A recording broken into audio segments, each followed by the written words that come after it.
Welcome to the final episode for Series 52, everyone. We've got some great discussion happening this episode and some phenomenal fanfics spread throughout. Before we get there, though, we have some announcements for what is coming up in our call to action. The Alchemistresses Kickstarter is wrapping up near the end of the month, so check that out if you haven't yet. It's a great game that we're very excited about, and they have some awesome stretch goals, so I'd love to see them reach those. Absolutely. And of course, we will have our usual patron shoutouts, what is coming up in the next few weeks for this show, and some outtakes at the very end of the episode. Until then, please enjoy the show.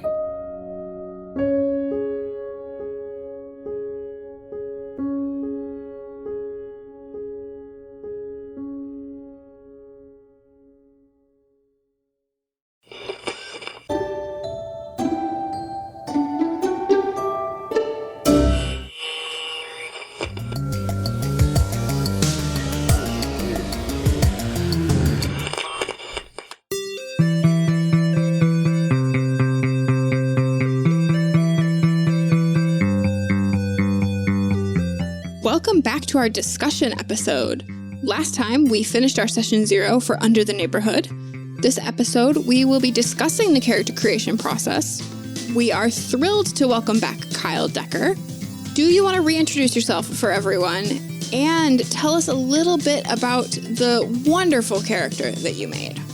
Hi, my name is Kyle, he, him, and I will be playing Aaron Caldwell, the Mon trainer who stumbles into success. Also he, him. That's how we introduce every episode. I couldn't help but do it. Well, I mean, it makes sense. Absolutely. So, yeah, I am Kyle. I am the designer of Under the Neighborhood and host of the Under the Neighborhood podcast Quest Friends. I made a character named Aaron Caldwell, the Mon trainer who stumbles into success, and I'm supposed to do a brief, summary of what his deal is, right? Yes. Please tell us about Johnny Gator. Johnny Gator? I don't know who plays Johnny Gator. We got to figure that out. Is that what Johnny Gator sounds like? The Pokemon always say their names. That's up for one of you two to decide. Oh, I don't get to embody See, yeah, he would be Johnny Gator. Gator. Johnny Gator. Johnny Amelia Gator gets to play Johnny Gator. He's it's Johnny decided. Every move. But no, Johnny Aaron Gator. Caldwell is a pretty average guy. He's a high school junior, a guy with a football player physique, but he prefers to do the drums. And, he just lives in a nice Midwest town called Hartford, who loves their late Valentine's Day parade. Mm-hmm. Oh, also he owns a magical sky gator called Johnny Gator because he lives in a world where small towns have other small towns living in the sky above them.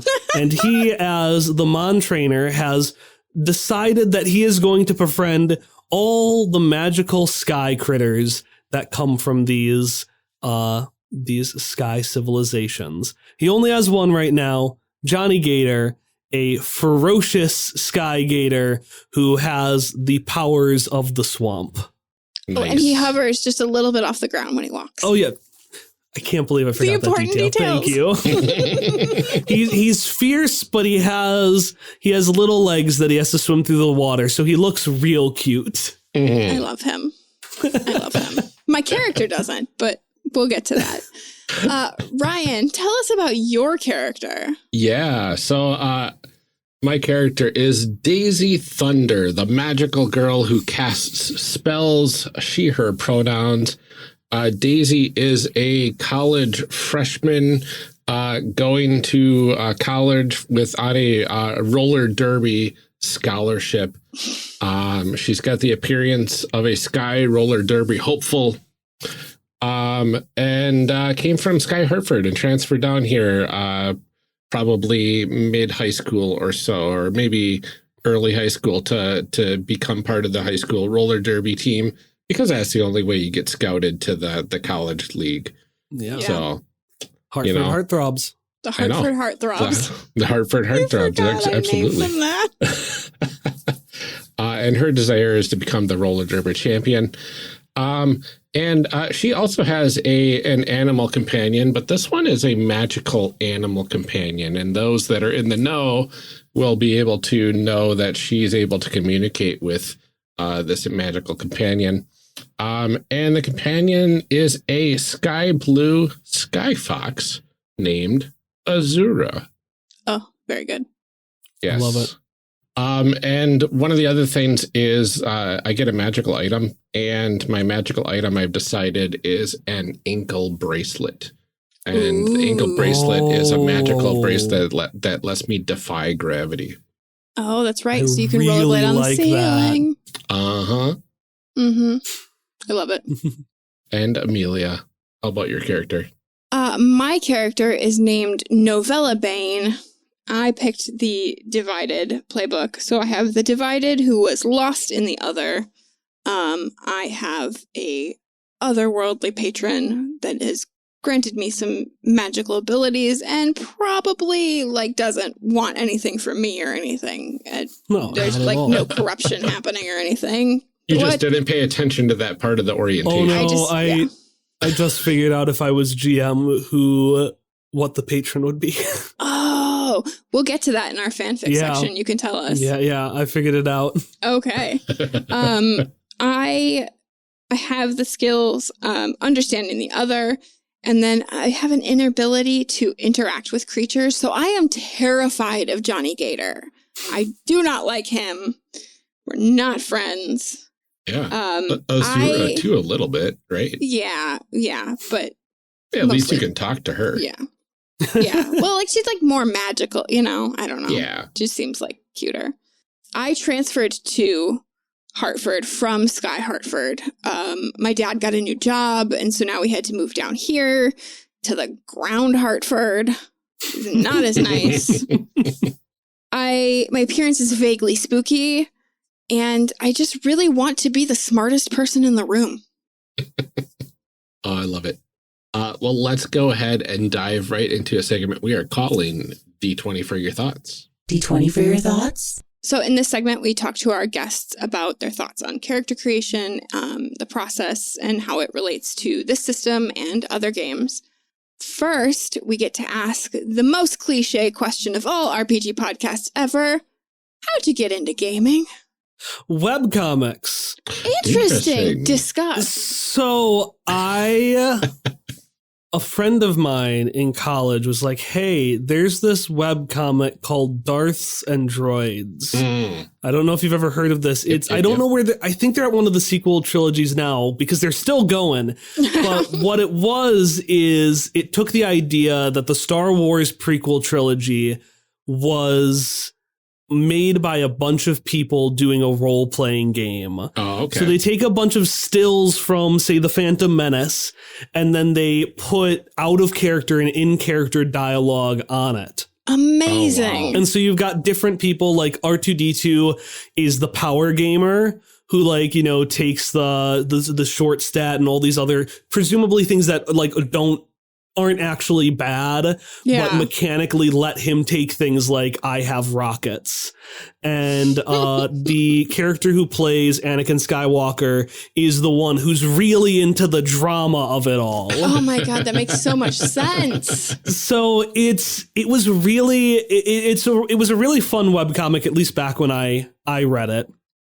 I can't say whether or not it's good now because it's one of those things that I just stopped reading it. It's not that it got bad. I just moved on to other stuff. Yeah, became an adult and yeah. Yeah. So I had this kind of idea seeing it from a perspective where I didn't really see the roles or anything. I just saw this fun dynamic of the out of character, in character stuff. Mm-hmm. And I thought I really wanted to try this. So one of my friends said, let's play a game. And I thought, yeah, I'm sure any game we pick will work well for me.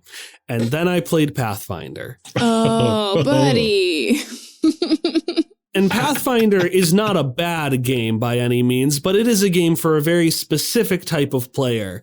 And that is the opposite of whatever I am. So I played that, presumed that it just wasn't for me, left. I ended up getting into another Pathfinder campaign. I don't know how. And then I really fell in love. This time it will be different. And then I really fell in love when one of my friends ran a Cypher System game called The Strange. Mm-hmm.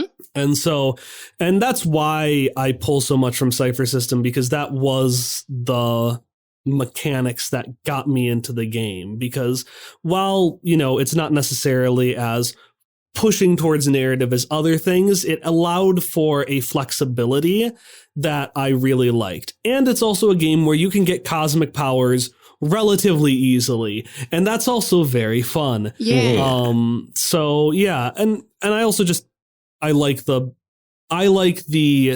kind of weird sci-fi aesthetic more than fantasy. Mhm. Obviously, Under the Neighborhood can do both, but my preference leans towards that. So yeah, I did The Strange, and it was a grand old time. Very cool. So what do you look for in a system as far as character creation goes? Like, what sort of pieces need to be there for great characters to happen? I think it really depends on the game. I think a game needs one of two things, and they're the exact opposite things. Oh. I think one thing a game needs, a game needs to either encourage a lot of diversity in choices, or B, give you something very strict. And the idea behind that is that in a game like Under the Neighborhood, which is designed to be more flexible, I think it's very important to not necessarily give your characters options to be stronger, but give them things to make them really unique and specific. Tabletop games are role-playing games for sure, but they are also OC generators. And so you want to be able to, and that's one of the things I loved about Cypher System, is that you had your generic types, your classes, but you had this hyper specific thing of like, I can speak to machines, or I can spread off my soul someplace else. And yeah, I it has really that like think, descriptive sentence at the beginning that you do, right? yeah.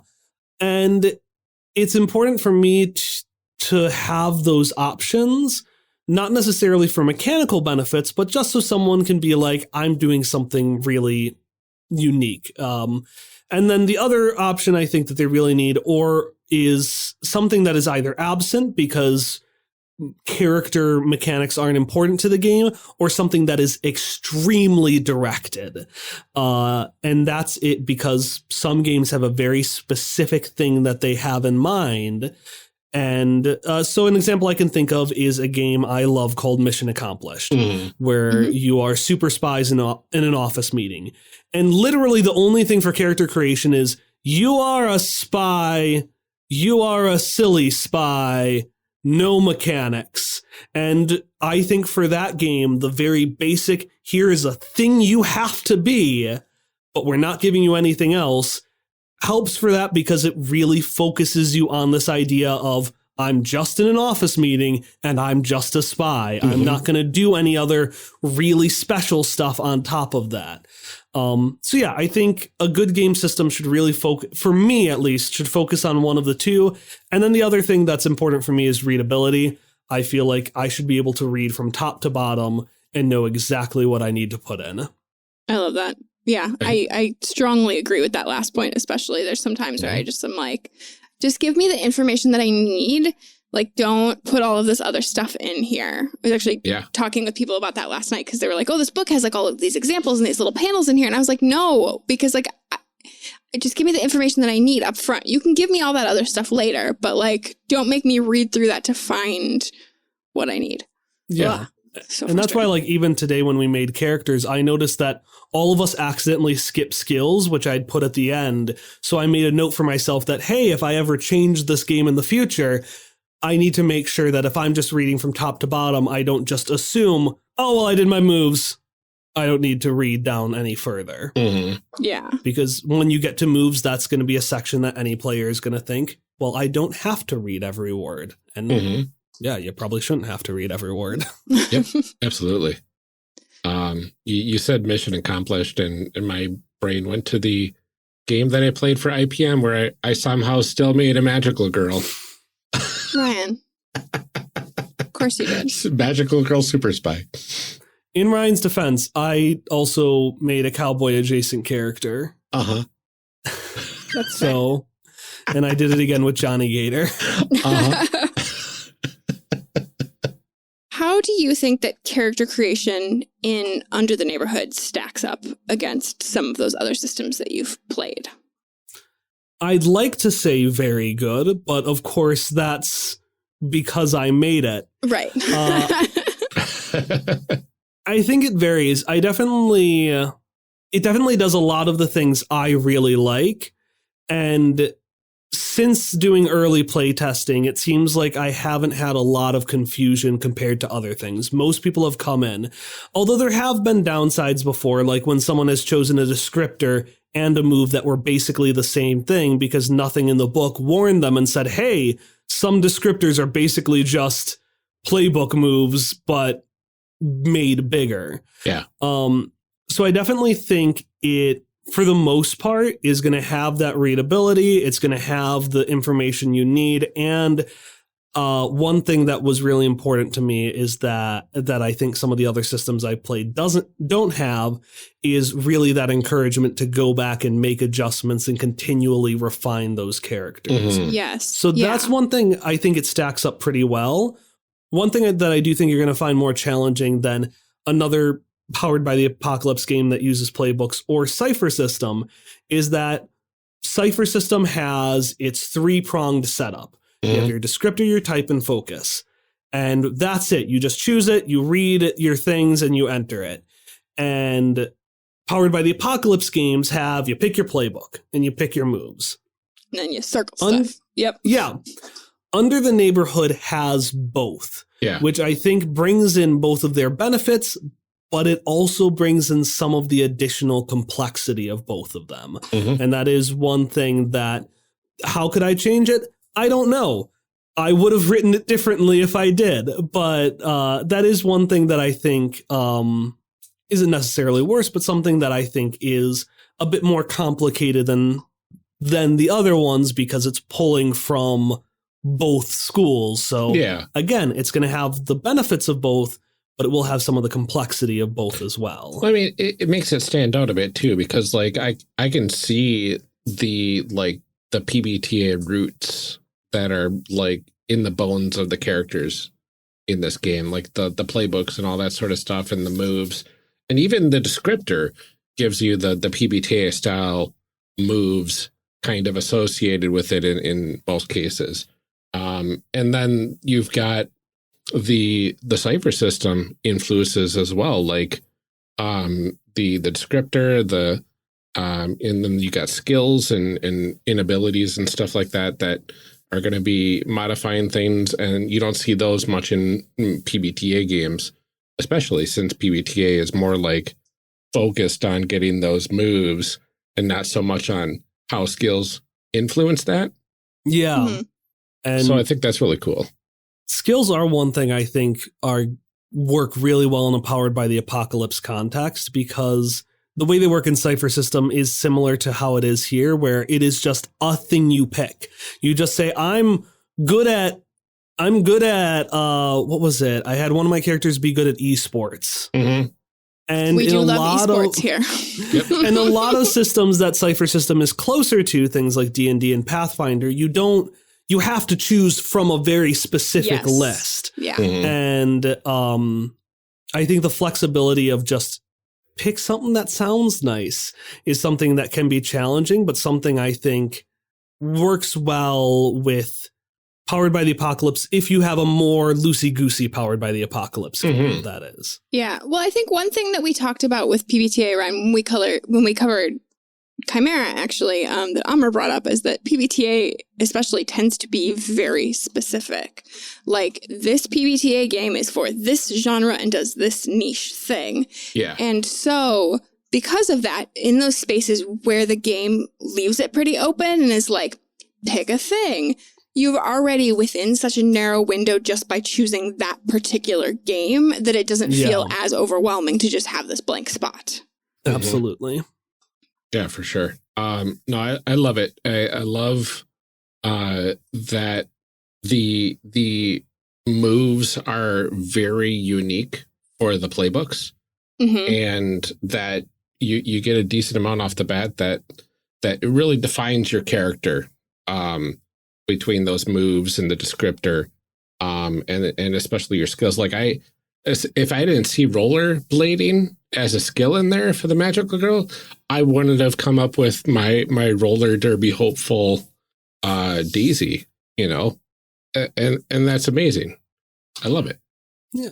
So how does the process of character creation reinforce the feel of this game and set expectations for play? I'd like to throw this question back because I've clearly set up because even if you haven't played this game, I've stated, you know, here's the goals of the game. Here's the kind of thing you're wanting to play. I know what my intention was, but I'm curious as folks who played it without having made it, what kind of expectations you have for your characters. For me, I think it's really obvious that this like magical and mundane are going to be interacting because there are lots of things about my character, you know, like those relationships and, you know, just like the basics about like, what is your appearance? Where are you from? What do you want? That are just really basic, like, tell me about your person kind of questions. But then when you get to those moves and, you know, not even necessarily the skills, because in some of the cases, the skills are really just like regular people things, you know, like interacting with creatures is, you know, one of my inabilities. Like I'm just like not good at animals. Yeah. You know, I think it really makes it obvious that you are going to be mixing those things because all of my moves are very heavily centered on that magic portion of what I do. But everything else is like, tell me about where you hang out, you know, like, yeah. Who are your friends? Do you like Johnny Gator? So I think it does a really good job. And especially having come off of that setting creation that we all did together, it's very clear that this game is about the interaction of those things and that both parts of it are important, that it's not just like you started out normal and now you're not. But that like going back and forth is going to matter. Yeah. And I'm feeling like you're going to have a lot of control as a player over what ends up in the world as well. Like most games that have collaborative world building, that's kind of a general feel, but like it feels like a little bit extra here, which is nice. And especially when you were describing kind of how the mundane intrusion things happen where it's just like, oh, something, my coffee maker's broken, right? Or my roller blades are need tune-ups or something like that. No, right? That's a normal mundane thing. My roller blades are haunted. And I can see that adds to the world building even more, the creative control that players will have throughout play, which sounds really great. Yeah, that's pretty much my thoughts as well.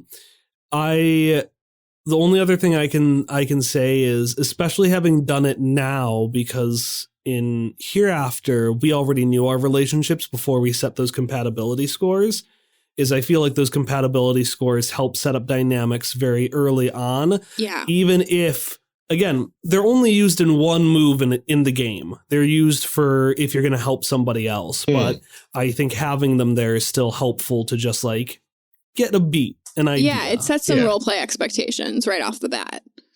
Absolutely. And I love that it's two-way though, too. Yeah, I like that too.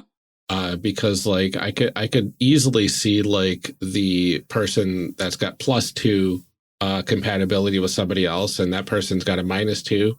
Like, I'm just so annoyed by this person. This person's like, I will follow you to the ends of the earth. You are the greatest thing. The greatest person I've ever met. And goodness gracious. It's so awkward. Yeah, it would just be so awkward, right? Absolutely. It's like the eternal groupie. Still thinking about how I but how my biggest inspiration for those mechanics was Metopia of all things. What is that? Metopia is a role-playing game, just a cute little basic role-playing game where you take your Miis on the Switch and they go on little adventures Oh my gosh. together. And but one of the things that I mentioned is that if you get in a very big fight, you can temporarily switch your compatibility score to -1 until that's healed. And that's a mechanic in Metopia. Your Miis can get mad at each other and get a negative score where they will actively undermine each other. That's so good. Until they repair their friendship, and then it goes back to whatever it was at previously. Oh, that's lovely. Oh, that's amazing. I love that. Yeah. I fought with my fiance a lot. The me versions of me and my fiance fought a surprising amount. Yeah, because that's how you handle things in a relationship is, like, at one point, my ex-husband set a rule that we were only allowed to play Mario Party on cooperative mode because I couldn't be trusted to do it on competitive mode. Said that wasn't good for our marriage. So. Oh, it's just no playing with me and my fiance because I get too impatient, especially in co-op. I am hyper competitive when it comes to Mario Party. Well, how can you not be? I mean, extra hyper the competitive. stakes are high. And ruthless. I am ruthless and hyper competitive. I can't imagine you being ruthless at anything. Let's play Does Mario it bring Party out your someday. dark side? Mario Party brings out your dark side. Yep. Brings out your inner dirge Stranglethorn. Each year, the Quest Friends cast, we meet up every year, and there's a little Burger King ladybug from Miraculous Ladybug that's a trophy. And we play a Mario Party game or a game like Mario Party, and we play it once, and the winner gets to keep the trophy. And I have not once won, and I am livid about it. Brian, let's do this. Let's do this. We'll have to play some Mario Party sometime and record it for we could prosperity. Stream it. Yeah, we could stream it. That would be fun. That would be amazing. Okay. One thing that we like to talk about is the design of character sheets and what that kind of tells us about the game and about what things are important in a game. So can you talk a little bit about why the character sheets look the way they look, or was there certain things that you felt it was really important to have on there or to not have on there? Yeah.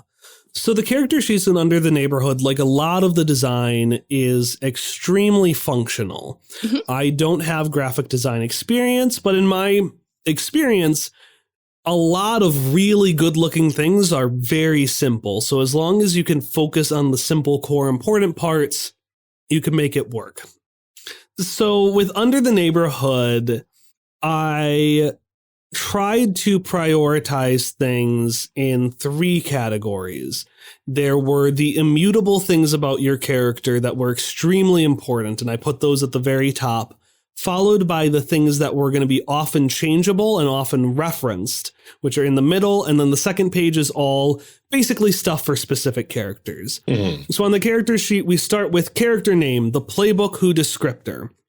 For me, it's very important that you have who your character is and you have their thing, because their playbook is their specific thing. Their descriptor is their specific thing. These are 2 things your character, even though they're, an average person in this world, they're still, this is their thing among the group and among the characters and players in the story. After that, I have pronouns, age, appearance, homeworld, want. I have those up very high as well, because these are the things that you have decided early on. And some of them might change, but these are things I want to be able to be readily accessible. Mm-hmm. After that, things I prioritized were things like stats, adventure points, signature items, moves. These are the things that you're going to be referencing all the time while you play. It was especially important for me to have adventure points have a big section in it because they are a very critical resource. Mm-hmm. As Ryan mentioned, one of his moves requires AP. And for Amelia, you chose corruption instead of AP. Yeah. But that's how that playbook works. That playbook basically swaps out corruption for AP. And if I had taken a move from it, or Ryan had, we actually would have done AP instead of corruption. Mm-hmm. So it was important to me that was top. The one thing that is a bit interesting on the first page that doesn't super high is actually our arc move, which is as you play, eventually you take on a character flaw and you think of what is my big character arc. And then in a moment of overall change, you're able to get a new, very powerful move that relates to the growth your character has had.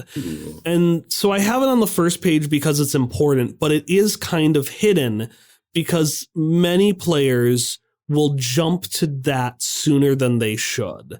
Like, I recommend you playing for like a couple of months before you even start thinking about an overall flaw. So I have it there because it is very important to a character, but I only want people looking at it once they've really gotten used to the sheet and gotten used to the character and are fine with it being down. Yeah. And then, yeah, second page is pretty much all the supplementary stuff. I mean, you've got important things like bio, notes, compatibility scores, and a lot of the stuff on the second page will be core to characters, like my information about my mom, or advancements, or meters, which is where Amelia's corruption meter would have gone for all of the corruption points.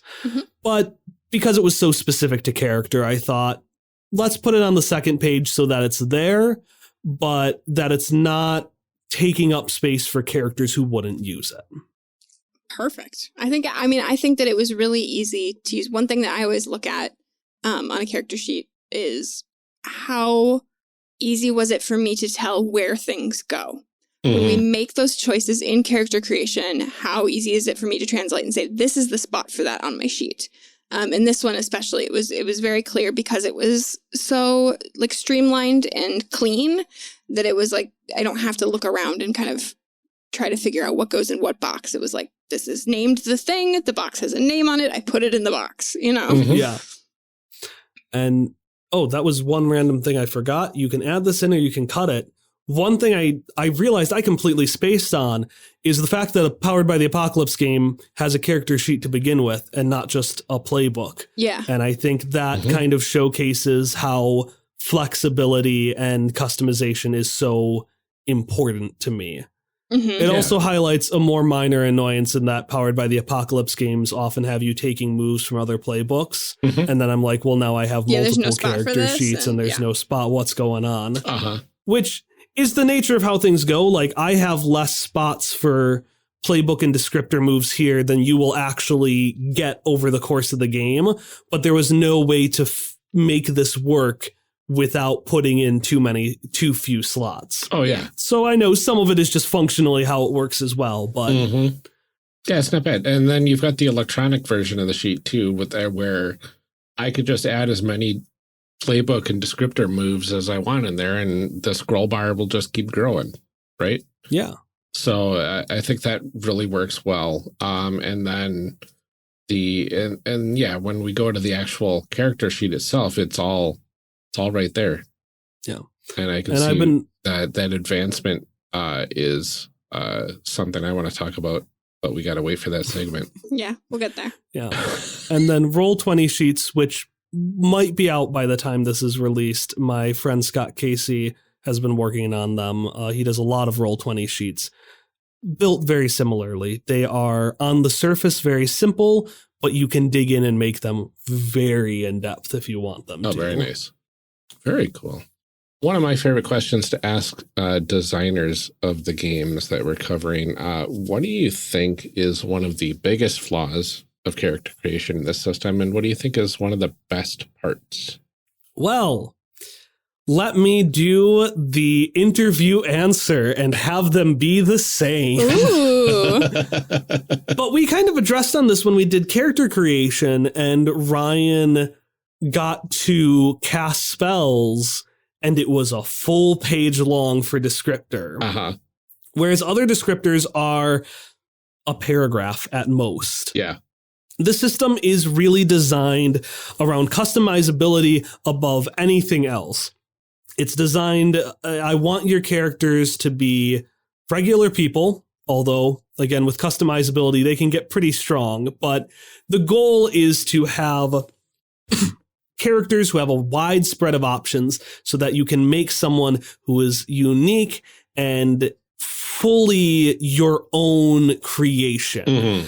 And I also really wanted a game where mechanically you could vary from having a playbook that is, you can vary from having a character who's very easy to understand with very simple things. One of our descriptors, plays sports, doesn't even have a move. It just gives you more skills.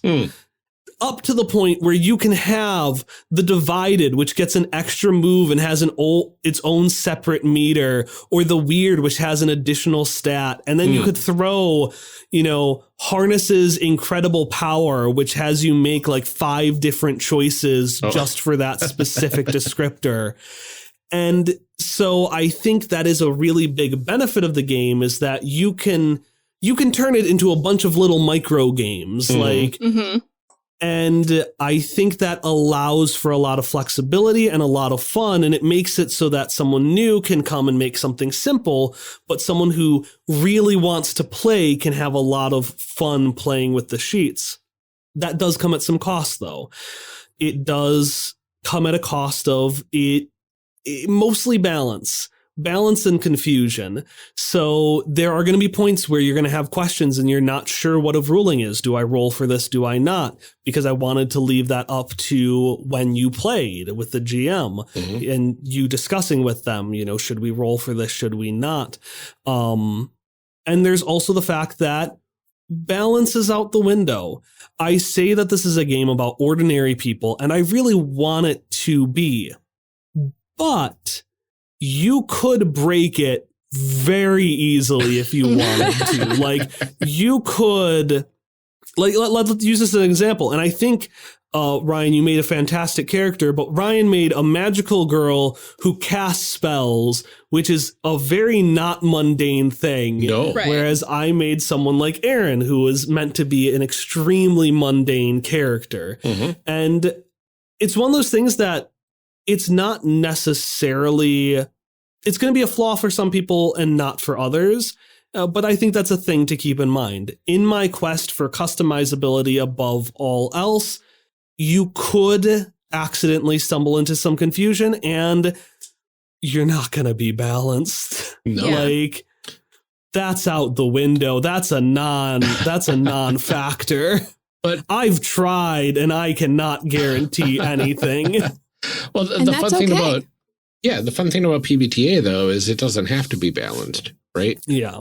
Since a lot of PBTA games, it's all narrative. Like you're going to be like, well, I'm going to do this cool thing. Well, you roll this move with this stat, and everybody's got that sort of thing. And here's the extra flavor you throw on there. That's great. Absolutely. Maybe all my bells and whistles give me more advantages. But so what, right? The interesting stuff comes in the partial successes and the failures. So honestly, who's more balanced towards advancing the story? Okay, that's fair. I think I've been haunted since a session I ran a while ago, which is the best, again, kind of sticking with this, the best and worst moment we ever had. I won't go in details in case anyone who listens to Quest Friends listens to this, because it will happen on the show. But there was one moment where a character has a move where essentially when he lies, he can spend an AP to make that lie a truth, right? And typically I expected for things like, yes, there's supposed to be, yes, I am the safety inspector. Use 1 AP and someone's like, yes, the safety inspector was supposed to come in today. A player, without realizing it, said, oh yeah, this person is the mastermind, and rolls 1 AP. And I'm like, oh, well, I guess this is the mastermind now. And in order to make that work, because they didn't just choose they chose the worst person. So like the rules of the universe just snapped over this one move's leg, a very basic move too. And yeah, we have a new character now. And it's great and it's brilliant and it's one of my favorite moments on the show. But I live in fear now. Yeah. Yeah, there's a lot of implications for that. Yeah, especially because, as I said, the player was acting in good faith. Like, she didn't realize until the look of fear went on my face what she had done. Play to find out. Yeah. That's one of the things I love about GMing Powered by the Apocalypse is that complete unknown of the future. Like you could have like even more than like D&D and the players messing up your plans by doing something, completely different than you expected. Like PBTA is like, if they did make the rolls the right way and do the right things and use the right moves, like there's nothing you can do about that. Yep. You just got to roll with it. That is so good, though. All right, Ryan, it's the question you've been waiting for. Oh. We're going to discuss our stories. This is what we refer to as the fanfic portion of the show. Yes, please. How do we think this goes? How do we, you had something specific you wanted to talk about, right? Well, I had an idea for a patron. Oh, do we yes, want to do please. overall? All right. So, of course, we don't have to go this way, especially because with someone like The Divided, I know I as a GM would probably ask, do you have any ideas before you start? Mm-hmm. Because when we had a Divided with Misha in our first season of Quest Friends, the player did not know they were the Divided, so I had more freedom as GM to kind of do things. Yeah. But here's my pitch for Amelia's patron. Not Amelia, sorry. Novella, For Novella's patron, Florida Man. Yes, that is correct. Not a Florida man, just Florida Man. Florida Man. The being of pure chaos. Yeah. Oh, that's so good. The antithesis to everything Novella wants to be. Like Novella wants to be, this kind of this very intelligent, thoughtful, bookish person, and you just have a chaos. Right. Yeah. Chaos man. That's perfect. That's so good. That's so good. Oh, that's wild. Mm-hmm. Yeah, I'm all for that. So then the question is like, what kind of stuff does Florida Man want from you? Is it just to create chaos? What does Florida Man want? Yeah, it's tough because I'm trying to figure out what the relationship would be. Was it by chance or did you take a trip to Florida? Hold on, I think I have a book for this. Everything you want to know about Florida Man and more. The notorious cryptid known as Florida Man has been seen multiple occasions within the headlines of most nationwide news. Cryptid kids suggestion. My friend Hallie runs a spin-off series each campaign of Quest Friends. So the previous one was called Cookie Crew, but this one is called Cryptid Kids. Ooh. And there are 2 off-limit cryptids because I have them as main antagonists in the main series. Mm-hmm. But other than that, all of the players are cryptids. We've got Bert the Mothman, we've got the Jersey Devil, we've got a Grim Reaper in training, and we've got Tommy Wiseau. Oh, amazing. But he just goes by Johnny. So I'm going to suggest Florida Man as an NPC. Oh, there you go. Let's see here. Where are the... I'm dying to know what this book is. I know, right? It is a Troika supplement from Exalted Funeral. It is called Cocaine and Alligator Man. And it just has like a bunch of different Florida style, like Florida Man headline kind of characters. But there's one. I imagine every time, because with the Divided, as the Divided corruption meter fills, it isn't the corruption meter fills and you have a confrontation. It's basically every time the corruption meter fills, things get worse and worse in the sense that the patron is coming increases. So maybe the patron, you get like a hard move. So maybe the patron asks for like, you need to do this for me. Or, if they're broken, maybe one of the locks of their cell breaks. Yeah. And then as things go on, eventually it'll lead to a big confrontation. Mm-hmm. But all I could think of with Alligators and Cocaine Man is just every time the meter fills, Florida Man just gets a new adjective added to the front of his name. That's amazing. I like Harry this, Florida Man. Yeah, this one Big does Harry have Florida Man. D6 actual Florida Man headlines and D1 drugs at this party. The one is all of them. So, yeah, and then it's just got a bunch of different weird Florida, like alligator with sunglasses. Oh, it's so good. Biting 4, partying 3, surfing 1, driving 2. It's messy. And I love it. But I was trying to see if there's anything in here that was like, I thought there was another random table in here about like what Florida Man is up to. But anyway, I like that I had a book for that. Yeah, I think adding an adjective every time would be amazing. Oh, that's so good. Is there like a critical mass of adjectives that we have to be on? Well, I mean, I think that's like when you kind of like keep track of that corruption track, right? Yeah. That like, you know, as it steadily goes up, do I start becoming more chaotic and more Florida? Does Florida Man want you to become Florida Man? Right. Oh, no. Yeah. Florida Man wants to pass the mantle? Mm-hmm. Oh, no. It's the only way he can break out of Florida. Right. Yeah. Get out of the limelight for a little bit. Mm-hmm. But that would, far future, that would be an interesting way to link Aaron into the story, because Aaron, let's say, just found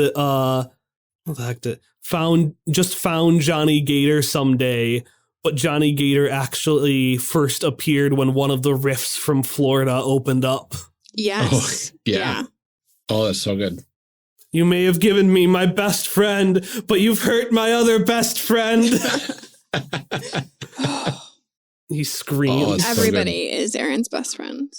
It's true. Mm-hmm. But Johnny Gator more than everyone else. Absolutely. Eating socks. Okay. Just trying to eat the socks. Oh, no. Always. So that's my pitch. Florida Man as the patron and a major antagonist. Mm-hmm. Absolutely. Well, yeah. That makes perfect sense. And who loves roller derby more than Florida Man? Uh-oh. No one. No one. No one. That's who. Because of the chaos and the pure, like, antagonism. Oh, and the drama, too. Yeah. Well, yeah, for sure. Gosh, you can't go without the drama. Mm-hmm. The glory and drama of roller derby. Uh-huh. Absolutely. Well, let's go ahead and get into our advancement segment and take it up a level. Take it up a level. Take it up a level. So this segment we use to talk about character advancement and character growth in this game. So let's start by asking, how does a character, quote unquote, level up in Under the Neighborhood? And how do characters get to change mechanically when that happens? All right. So Under the Neighborhood uses milestone advancement. Essentially what this means is every set number of adventures, you get to pick a perk. I have a couple of recommendations. So some systems are you get 1 advancement at the end of each adventure, or every 4 adventures, you get 2 advancements, or you get 4 advancements every time an arc or a series of adventures that tell an overarching story like a season of a TV show end. Mm-hmm. The reason for that is, 1, I'm not a fan of tracking XP. It's just personally not one of my favorite things. And then the other one is it helps you really adjust advancement for how long you expect your game to last. And you can very easily just adjust that on the fly if you realize, oh, we need to slow down advancement. The way characters advance is we have 3 different types of advancements that you can get. We have basic advancements, super advancements, and ultra advancements. Basic advancements are available early on. They're going to be things that are either very small benefits to you or very lateral gains. Like you don't really gain something new. You don't really gain something more powerful. You just gain something new. Mm-hmm. The idea is that early on, I want to let people spread out, choose more fun options, especially knowing that lots of campaigns don't make it past this early stage. Yeah. And also because I keep talking about the mundanity of the characters in the world, and I wanted early on to keep that. Now, in many shows, like we referenced an episode called Weirdmageddon, which you can kind of guess is pretty weird. As shows go on, characters get more powerful, things get more weird, story arcs get bigger, and that slice of life stuff, while there, often takes more of a back seat. So as you advance on, I'm much more like, yeah, get super strong. But early on, kind of keeping that, you get to try some more things. So you can increase a stat, add a new item, choose a new move. Super advancements you get after undergoing 4 other advancements, which, as I said, I recommend doing after like what would be a season of a TV show's worth of time. These are going to be where you get to do really neat things, or you get to advance your skills. So you can increase the number of AP that you have between sessions because there's a cap. You can start upgrading your moves and descriptors to advanced versions that are more powerful. And you can even add a second additional descriptor. Oh, so that's cool. Yeah, it makes it, and it's one of those things that I think it would be really neat, but again, is kept for later on, because by the time you get there, even though there isn't space on the character sheet for a second descriptor, you're used enough to the character sheets that you'll be able to add another one to that and your summary, no problem. And then finally, ultra advancements. Ultra advancements are for people who are, you're there. You've taken 8 other advancements. You're 2 seasons in. You're going the distance. This one, you can start increasing stats to a max of +4. Wow. You can start increasing the stat called the weird stat, which is normally exclusive to a playbook, but it actually does have a specific move related to the other. So it basically says you can interact with this otherworldly space no one else can. You know, we can finally understand Florida Man when we take these advancements. And then there's some basic upgrade everything else to advanced, because I like having that option. Yeah. One other notable form of advancement, though, is what we call arc moves. So arc moves, once you're a handful of sessions in, I recommend like a season worth of a TV show or half of a season. Once you've really got a handle on your characters, I encourage everyone to pick a flaw.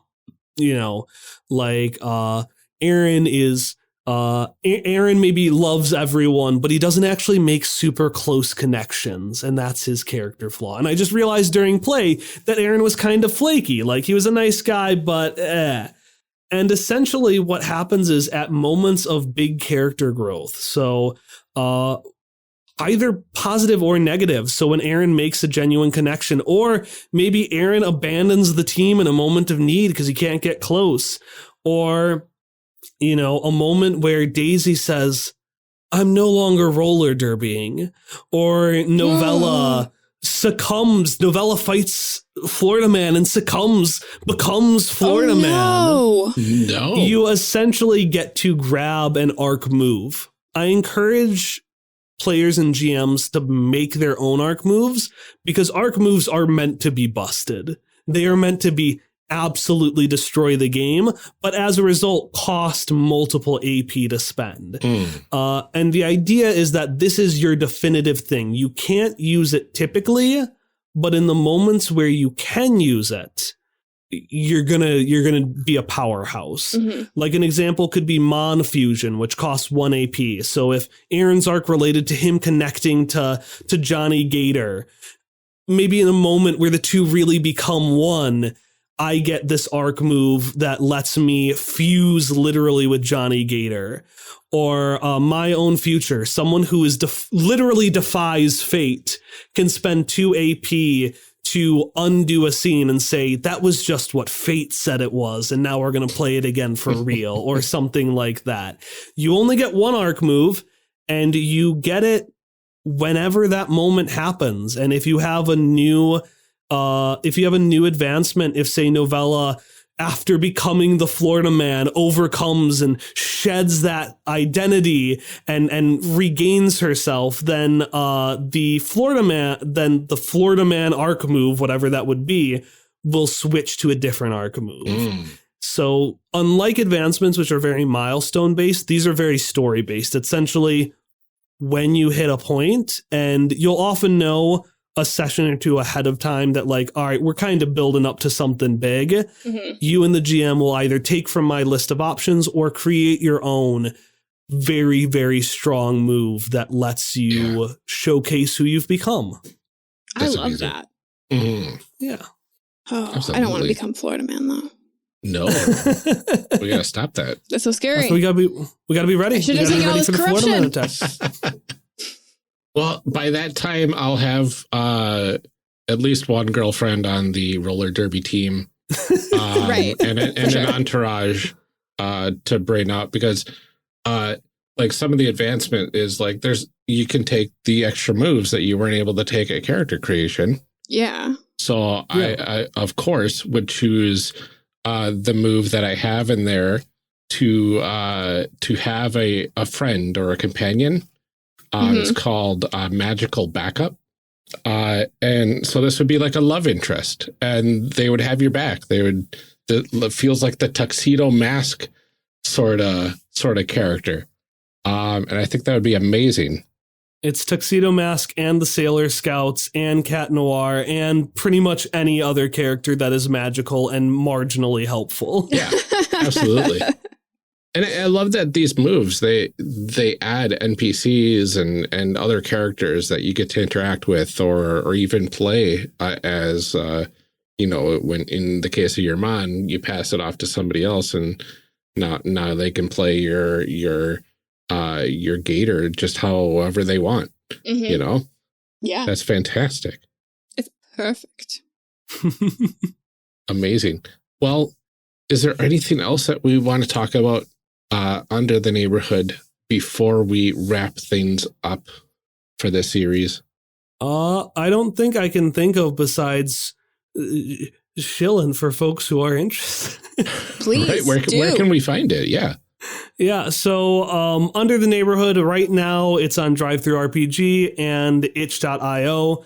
Eventually, I'll get it up other places. If you buy on itch, I'll make a community copy available so someone can get it for free.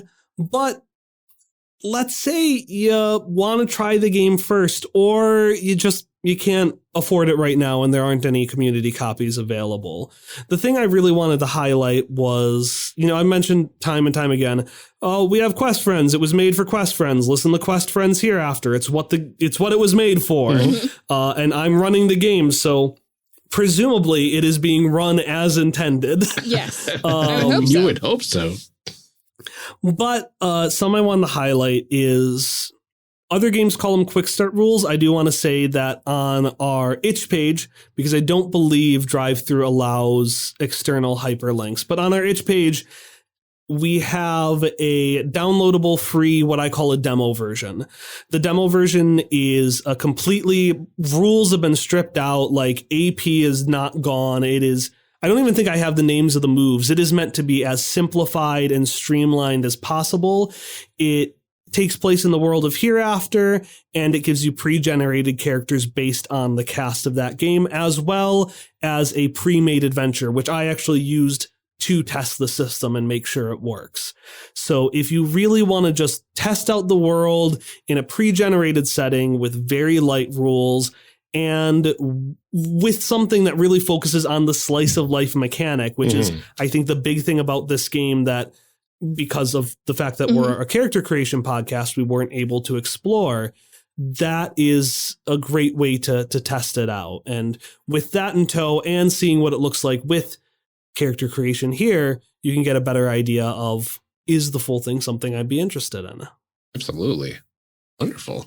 Well, Kyle, thank you so much for joining us to talk about Under the Neighborhood. This was fantastic. This was so much fun. This was such a great game. I'm really excited that we got to talk about it, because I love Sky Hartford. I want to be there. I know. I don't think I want to live there, but I want to be there. Yeah. Our hearts are in Sky Hartford. But our bodies are here on Ground Hartford. But Ground Hartford does have a pretty cool parade, so it's not all that bad. Just don't relive Ground Hartford Day over and over again. No. Okay, on that note. Kyle, could you remind everyone where they can find you online and what sort of things you're working on? Yeah, you can find me online at questfriendspodcast.com. where I am making the Quest Friends podcast, which is, again, an Under the Neighborhood podcast that Under the Neighborhood was designed for, where the worlds of the living and the dead are only a plane ride apart. We're currently dealing with a very large Necromon, which is our version of Mon, tournament, where Seto Kaiba, fantasy ghost Seto Kaiba, has plans, and nobody knows what they are. Incredible.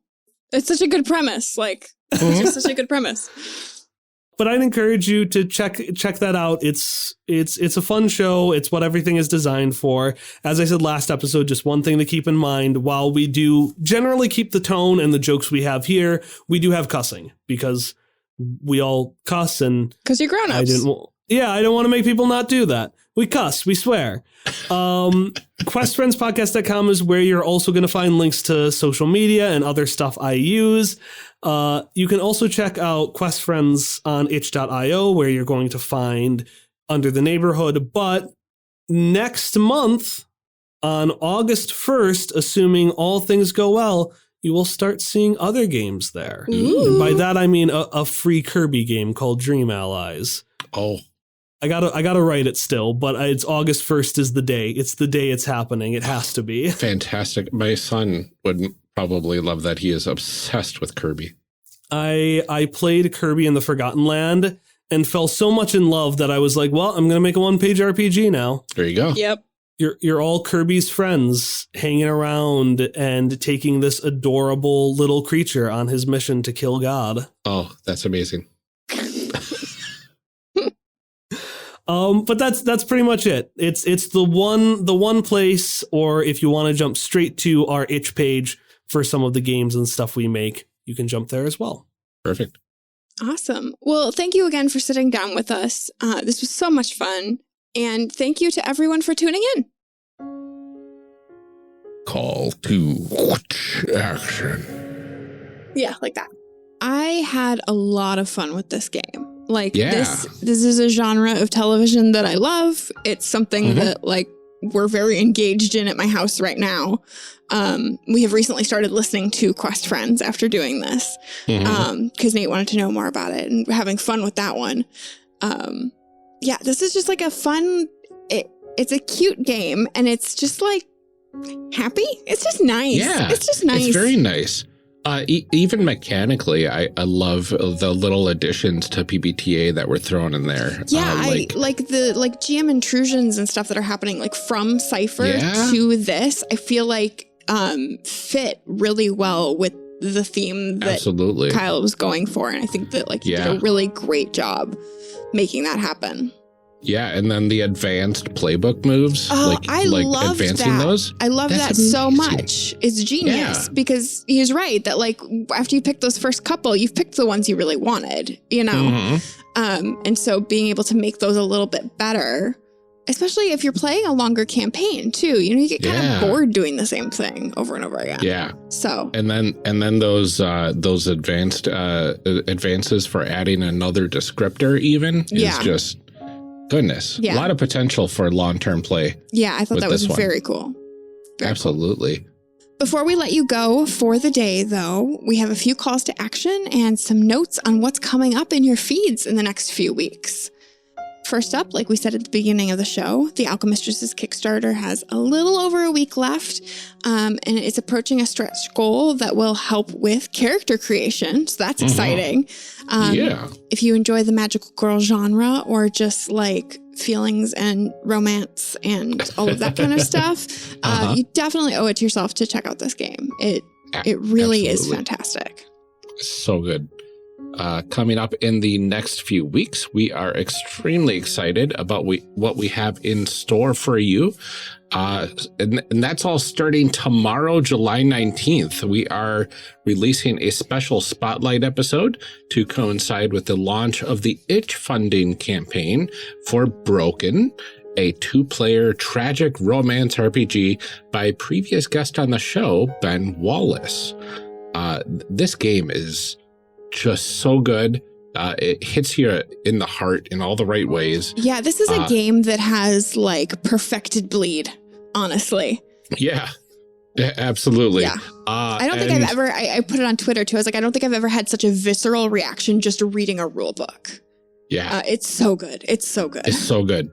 And if everything works out before this episode releases, we'll probably have already recorded ourselves playing this game, which will be coming out on our Patreon relatively soon. Yeah, that's exciting. Hopefully we're recording this before the episode comes out, but by then, hopefully I will have been to Ryan's house. I know. It's so very exciting. We're going to see each other in the state of Wisconsin. That's so cool. Instead of living relatively adjacent to one another. Yeah, instead of like only seeing each other at conventions in Ohio and Indiana and stuff. It'll be exciting. Pretty much. Absolutely. And absolutely check that episode out when it releases. Then coming July 26th, we have another spotlight recording for you that was just so good. We might have to split it up into 2 episodes that day. We put them out on the same day, but it ended up being a lot longer of a recording than we meant to because we were just having such a great time. Oh, it's so good. This one is for I Have the High Ground in celebration of its public release on that day. We were able to sit down with creators Jess Levine and the contributor Seda to create 2 phenomenal scenarios that we think you'll really enjoy. Ryan and I got to lean fully into our nonsense harder than we probably ever have before. The results were glorious. I loved the characters that Jess and Seda made. It's a game that can do a lot. Yeah. And I think can easily be slotted into a lot of other games. And just, God, what a good time. What a good time. 100% check that out when it comes out because my goodness. Yeah. Finally, speaking of amazing games, in August, get ready for our next series, Nova, a twice Emmy nominated game, illuminated by Lumen. This was such a good recording with designer Spencer Campbell. And we are thrilled to showcase what that game has to offer as well. Yeah, I'm really excited. It's one that I've wanted to cover for a while, and we were waiting until all of my Ennie's judgments were officially in before I started recording with anybody. But yeah, congratulations on the Ennie nomination, Spencer. And I'm really excited for people to hear this one. It was a great time. That's so good. Absolutely. If you want to hear any of these episodes sooner rather than later, you could always sign up for the side quest level or higher of our Patreon. You'll get access to all of our episodes as soon as Ryan gets them edited and finalized. You'll also get any bonus episodes that we create, one of which we mentioned is coming soon, as well as access to our patron-only channels in our Discord at discord.charactercreationcast.com. We've been having a lot of fun over there lately, too. Absolutely. And for those of us who are already supporting us through Patreon, we'd like to thank you personally right now, starting with Lieutenant, our very first patron. Thank you again for your continued support. Eric Bronze, thank you as well for your support. David, a.k.a. Tigranosaurus, thank you. Matt Newton, thank you for your support. Daryl Holiday II, thank you. Shadim Cabal, thank you. Caleb, thank you so much. And it was actually really great chatting with you earlier this month. Yes, that was a lot of fun. I'm looking forward to the next one. And also thank you for letting us just say Caleb this time. Absolutely. Benjamin Sweeney, thank you so much for your support too. Lorcan McInnes, thank you. Rob Fletcher, thank you so much. And Kevin Brown, thank you for your support. And thank you to all of our future patrons. We are about a third of the way to covering our costs right now. So if you want to help us out directly, signing up for our Patreon is the best way to do that. You can sign up at patreon.com/charactercreationcast and get a load of benefits right now. Absolutely. And finally, if you'd like to help us out in a way that doesn't cost a thing, feel free to leave a rating or review anywhere you are able to. Every 5-star review we get, we'll read right here. In addition to leaving reviews, you can also help us out tremendously by spreading the word about the show online or to your friends. We have a lot more planned for this year, so now is a fantastic time to dive into the show and join in the fun as it happens. that is all we have for today's episode. We'll be back tomorrow with a spotlight episode and again next week. So stay tuned for that. For now, enjoy the outtakes at the end. And as always, stay safe, drink some water, take care of yourselves. Maybe treat yourself to something nice. Take some deep breaths and keep making those amazing people. We'll see you next time.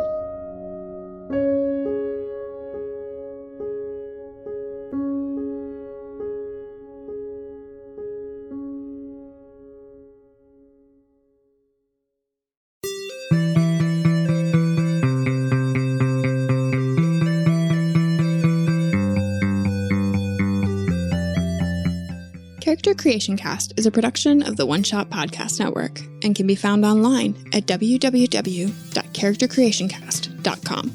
Head to the website to get more information on our hosts, this show, and even our press kit. Character Creation Cast can be found on Twitter at CreationCast or on our Discord server at discord.charactercreationcast.com. I'm one of your hosts, Amelia Antrim, and I can be found on Twitter at Ginger Reckoning, or on my other podcast, Garbage of the Five Rings. Our other host, Ryan Bolter, can be found on Twitter at Lord Neptune or online at lordneptune.com. Music for this episode is used with a Creative Commons license or with permission from the podcast it originated from. Further information can be found within the show notes. Our main theme music is Hero Remix by Steve Combs and is used with a Creative Commons license. This podcast is owned by us under Creative Commons. This episode was edited by the absolutely fantastic Ryan Bolter. Further information for the game system used in today's guests can also be found in the show notes. If you'd like to support our show, find us on Patreon. Get access to bonus episodes, extra outtakes, and much, much more at patreon.com/charactercreationcast. Thanks for joining us. And remember, we find the best part of any role-playing game is character creation. So go out there and create some amazing people. We'll see you next time.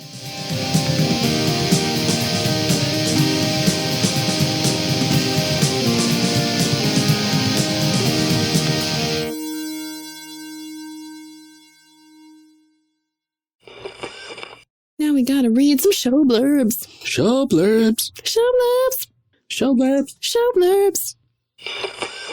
Character Creation Cast is hosted by the One Shot Podcast Network. If you enjoyed our show, visit oneshotpodcast.com, where you'll find other great shows like Design Doc. Join hosts Hannah Schaefer and Evan Rowland as they redesign their first role-playing game, Questlandia. Design Doc is an experiment in public participatory analog game design. It's fun, it's messy, and you're invited along for the ride. Yay!